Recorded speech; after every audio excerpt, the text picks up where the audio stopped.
Bonjour à tous, j'espère que vous allez bien. Aujourd'hui, on va parler lecture, ou tout du moins je vais vous parler de 3 de mes lectures les plus récentes. L'automne étant arrivé, le temps s'étant rafraîchi et grisaillé, j'ai décidé de retourner à mes premiers amours niveau lecture, c'est-à-dire aux histoires qui se passent dans des écoles. J'ai d'ailleurs fait toute une vidéo sur ce trope très populaire en SFF l'année dernière, donc je la linkerai dans la description mais aussi quelque part en haut. Les histoires qui se passent dans des écoles, c'est l'un de mes tropes préférés. Ces écoles, ça peut être des universités, des écoles militaires, des institutions, bref, j'adore ce trope. Du coup, je me suis tournée vers l'un des livres les plus populaires sur TikTok en ce moment, j'ai nommé Fourth Wing de Rebecca Yarros. Après tout, ce livre se passe dans une école militaire dans laquelle les personnages apprennent à monter des dragons. Fourth Wing est le premier tome d'une série de romantasy appelée The Empyrean. J'ai beaucoup vu ce livre tourner sur les réseaux sociaux depuis le début de l'année, donc j'ai décidé de me laisser manipuler par le marketing pour une fois et de tenter ma chance. Alors Fourth Wing se déroule à Navarre, un pays fictif constamment en guerre avec ses voisins qui tentent de les envahir. Le personnage principal de l'histoire s'appelle Violette, c'est une jeune fille de 20 ans qui a toujours rêvé de devenir scribe ou archiviste, sauf qu'elle vient d'une famille d'illustres soldats chevaucheurs de dragons. Donc lorsque vient le temps pour elle de choisir son école d'études supérieures, sa mère la force à rejoindre Basquiat, la plus grande école de soldats chevaucheurs de dragons de leur pays. Cette école est réputée pour la violence de l'enseignement et pour tuer une grande partie des élèves qui la rejoignent. Violette n'est pas très athlétique, elle est aussi née avec une maladie qui ressemble beaucoup au syndrome d'Ehlers dans l'os. Elle va donc devoir faire preuve de beaucoup de détermination et d'ingéniosité pour survivre dans cette école de brutes. J'ai commencé Fourth Wing en sachant parfaitement dans quoi je m'embarquais, une romance fantasy, fun, très cliché, sans prise de tête, et je pense que c'est probablement pour ça que j'ai quand même pas mal aimé ma lecture. Violette est l'héroïne typique des romans jeunes adultes clichés, elle a des cheveux argentés, elle est pas très sportive mais elle est très intelligente, elle aime passer tout son temps libre à lire des livres. 2 hommes haut placés tombent fous amoureux d'elle. Elle devient aussi le personnage le plus puissant du roman et elle impressionne tout le monde par son sens du sacrifice et sa force mentale. Je ne veux pas trop vous spoiler le livre, mais pour vous donner une idée du niveau de cliché présent dans ce livre, traditionnellement tous les soldats de Navarre se lient à un dragon pendant leur séjour à l'école militaire de Basquiat. Sauf que Violette, elle se lie à 2 dragons, quelque chose qui n'avait jamais encore été vu de toute l'histoire de ce pays. L'un de ces 2 dragons est l'un des plus puissants dragons de sa génération et le deuxième est carrément doré. J'avais déjà deviné qu'elle aurait un dragon spécial. Je me disais, son dragon sera probablement argenté ou alors arc-en-ciel, quelque chose comme ça. L'histoire est tellement cliché qu'on peut voir les retournements de situation et les choses venir à des kilomètres. Finalement, elle a 2 dragons, l'un de ces dragons est doré. Ça jure un peu avec sa belle chevelure argentée, mais je suppose qu'on ne peut pas tout avoir dans la vie. Donc oui, l'histoire est cliché, bien sûr que son dragon va être spécial, bien sûr que son love interest s'appelle Xedan, ou Xadan, je sais pas trop comment ça se prononce, et bien sûr que son love interest contrôle les ombres et qu'il ne lui veut aucun mal, même si tout le monde lui dit le contraire. Ah, et bien sûr, il y a une résistance dans ce roman. Évidemment. On nous dit que tous les personnages sont des adultes, qu'ils ont tous plus de 20 ans, sauf qu'ils se comportent tous comme des adolescents hormonaux de 15-16 ans. En particulier Violette, qui est assez gênante. Elle est tellement obsédée par les beaux muscles de Xedan que c'est limite si elle ne lèche pas le sol sur lequel il marche. À plusieurs moments dans le livre, j'étais juste comme...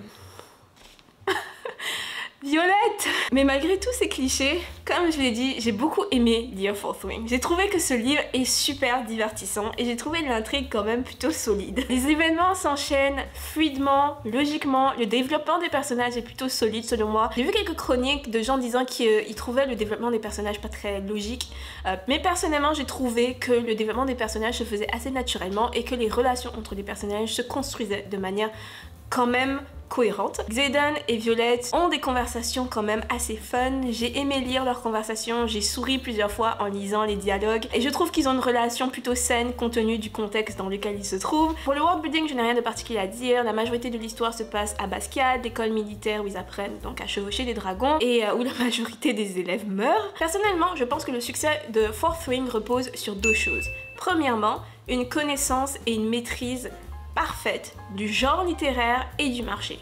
Deuxièmement, la capacité à utiliser cette connaissance pour construire un roman divertissant. C'est pas tout le monde qui peut développer une telle connaissance du marché, de ce qui va plaire aux lecteurs, de ce qui intéresse les lecteurs, et c'est pas tout le monde qui est capable d'utiliser cette connaissance pour écrire un roman qui va intéresser les gens. Donc sur ce point, je trouve que Fourth Wing est quand même plutôt admirable. Mais bref, tout ça pour dire que si vous haïssez les clichés en romantasy, ne lisez pas ce livre. Vous allez le détester et vous allez m'en vouloir de vous l'avoir recommandé si vous le lisez. Donc si vous n'aimez pas les clichés, ne lisez pas Fourth Wing. Mais si les clichés ne vous dérangent pas et si comme moi vous trouvez les clichés divertissants, vous allez adorer Fourth Wing, ça va être une grosse partie de plaisir, donc allez-y, n'hésitez pas.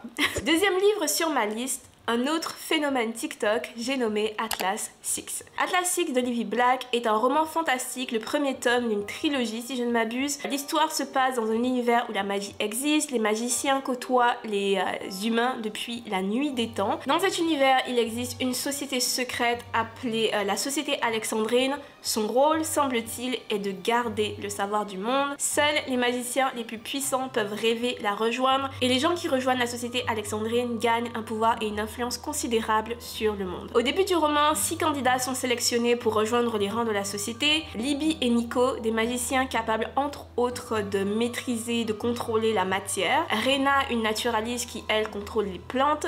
Parissa, une puissante télépathe. Callum, un empathe capable de jouer sur les émotions des gens et de les manipuler. Et enfin Tristan qui peut voir toutes les illusions et aussi percevoir la magie. Pendant un an, ces 6 candidats ont accès aux archives de la Société Alexandrine et ils devront aussi faire leurs preuves. Ils devront se mesurer les uns aux autres pour prouver leur valeur. Car à la fin de l'année, seulement 5 d'entre eux seront sélectionnés pour faire définitivement partie de la Société Alexandrine. Atlas Six est un roman que j'ai vu absolument partout dans la sphère booktube anglophone quand il est sorti. Et maintenant, je commence à le voir un petit peu partout dans la sphère francophone depuis que la traduction est sortie. Ça fait un moment que je voulais le lire parce que je suivais l'autrice Olivia Black sur YouTube il y a quelques années, mais j'étais jamais dans le mood pour le lire.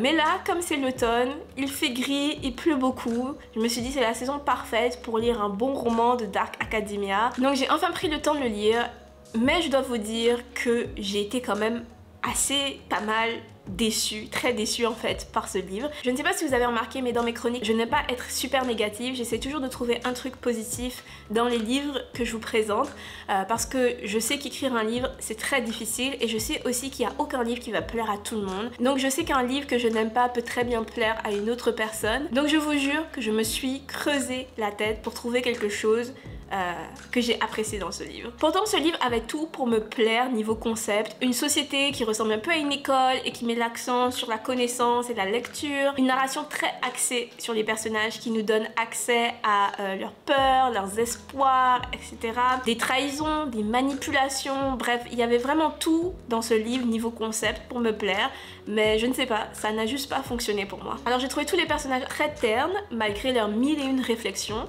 D'ailleurs ces personnages pensent beaucoup, je dirais même que ces personnages pensent trop, on passe beaucoup trop de temps dans leur tête. Au niveau du world building, je dirais que le world building est carrément inexistant. Les magiciens vivent avec les humains depuis la nuit des temps, mais il semblerait que ça n'a eu aucune conséquence sur l'histoire, ce que je trouve difficile à croire. Et pour finir, je ne suis toujours pas sûre de savoir quelle est l'intrigue du livre alors que j'ai terminé le livre. Les personnages ne font rien, ils sont juste en train de errer dans un manoir, de lire des livres et d'assister à 2-3 cours sans réelle importance. J'avais vraiment l'impression que l'histoire n'allait nulle part et la fin qui était supposée être surprenante m'a fait ni chaud ni froid. En conclusion, je suis vraiment triste de ne pas avoir aimé ce livre parce que j'ai vraiment essayé de l'aimer. Peut-être qu'au final, j'étais vraiment pas le bon public. Je ne sais pas. Dans tous les cas, tout ce que je retire de cette lecture, c'est de la déception, ce qui me rend un peu triste. Heureusement, le dernier livre dont je veux vous parler est aussi celui que j'ai le plus aimé. Je dirais même que c'est l'une de mes meilleures lectures de l'année et il s'agit de Soleil Noir de Rebecca Roanhorse. Soleil Noir est le premier tome de la trilogie fantasy Entre Terre et Ciel de Rebecca Roanhorse. Donc Soleil Noir dépeint un univers fantasy fascinant inspiré des cultures précolombiennes des Amériques. Le roman est écrit à la 3e personne mais on a accès à plusieurs points de vue. Xiala, capitaine de navire, à moitié sirène, forte tête et intrépide. Narampa, prêtre du soleil à Tova, une ville sainte déchirée par un conflit clair clanique dont les origines remontent à plusieurs décennies, Serapio, mystérieux voyageur aveugle, et Okoa, soldat de Tova et monteur de corbeaux géants. Le roman entremêle ces différents points de vue tout en suivant un compte à rebours jusqu'à une éclipse solaire. Durant cette éclipse solaire, un événement religieux doit avoir lieu à Tova. Narampa, en tant que plus important personnage religieux de Tova, est en train de préparer cet événement avec les autres prêtres de la ville. En même temps, elle essaye de réparer la relation entre les prêtres et les habitants de la ville qui s'est détériorée au fil des années. Alors qu'elle pense faire du progrès, alors qu'elle pense être en train de réussir à réparer cette relation, quelqu'un tente de l'assassiner. Qui et pourquoi? Telles sont les questions qu'elle va devoir élucider. Pendant ce temps, la capitaine Xiala est chargée d'emmener un mystérieux personnage du nom de Serapio jusqu'à la ville de Tova. Pour pouvoir y parvenir, elle va devoir traverser la haute mer, même si c'est la saison des tempêtes, avec un équipage qui se méfie d'elle à cause de son sang de sirène. Qui est Serapio? Que doit-il faire à Tova? Pourquoi doit-il arriver à Tova avant l'éclipse solaire? On ne sait pas. Alors Soleil Noir, c'est un roman fantasy captivant que j'ai juste adoré. Parmi les choses que j'ai aimées, il y a le world building qui, comme je l'ai dit, est inspiré des cultures précolombiennes des Amériques. Le world building s'entremêle parfaitement à l'intrigue et enrichit les descriptions de Rowan House avec subtilité, de manière très immersive. On peut sentir les odeurs de Tova, on peut sentir les odeurs de l'océan sur lequel Serapio et Xiala naviguent. On peut aussi goûter le miel et le maïs que les personnages consomment et on peut voir les pierres précieuses qui sont accrochées à leurs oreilles et à leurs vêtements. L'univers est super immersif et le world building s'entremêle parfaitement aux descriptions. On n'a jamais l'impression en fait de lire un infodump et pourtant on apprend plein de choses sur le monde dans lequel l'histoire se passe. On sent aussi que le world building est très riche, qu'il a été construit de manière très intelligente. Bref. J'ai vraiment adoré le world building et j'aimerais bien me balader dans cet univers. J'ai aussi adoré le premier chapitre de Soleil Noir. Alors, le premier chapitre de Soleil Noir est sans doute l'un des meilleurs premiers chapitres de roman fantasy que j'ai lu depuis longtemps. Ce premier chapitre commence l'histoire avec un grand bam. On est directement plongé dans l'univers de l'histoire, dans l'intrigue de l'histoire. C'est juste tellement bien fait. Si cette chronique ne vous convainc pas de lire ce livre, je pense que lire le premier chapitre va suffire à vous convaincre. Enfin, si vous me connaissez, vous savez que je suis une fan du thème de la vengeance. Or, c'est l'un des principaux thèmes de ce roman, la vengeance et ses conséquences. Donc Serapio est un peu l'incarnation des conséquences de la vengeance, puisqu'il est un outil créé par une femme avide de vengeance. J'ai justement beaucoup aimé ce personnage et sa relation vis-à-vis de ce qu'il incarne. Donc Serapio n'existe que pour exécuter la vengeance d'un peuple qu'il ne connaît pas vraiment et parce que on lui a dit que c'était ça son destin depuis sa naissance, il pense qu'il n'a pas d'autre option. Donc pour cette raison, c'est un personnage très intéressant. Du côté des choses que j'ai moins aimées, pour être honnête, il n'y en a pas beaucoup. J'ai beaucoup aimé les personnages, en particulier Xiala et Serapio, qui sont selon moi les personnages les plus développés de l'histoire. Mais j'ai eu un petit peu plus de mal avec Narampa et Okoa. Les conflits intérieurs du personnage de Narampa nous sont beaucoup dits et peu montrés. Sa relation avec son frère, surtout, est très intéressante, mais elle est très rushé. J'aurais aimé en voir plus. Pour Okoa, je pense que ce personnage va avoir une plus grande place dans les tomes suivants, mais dans ce livre-là, je n'ai pas trop compris pourquoi on avait besoin de son point de vue.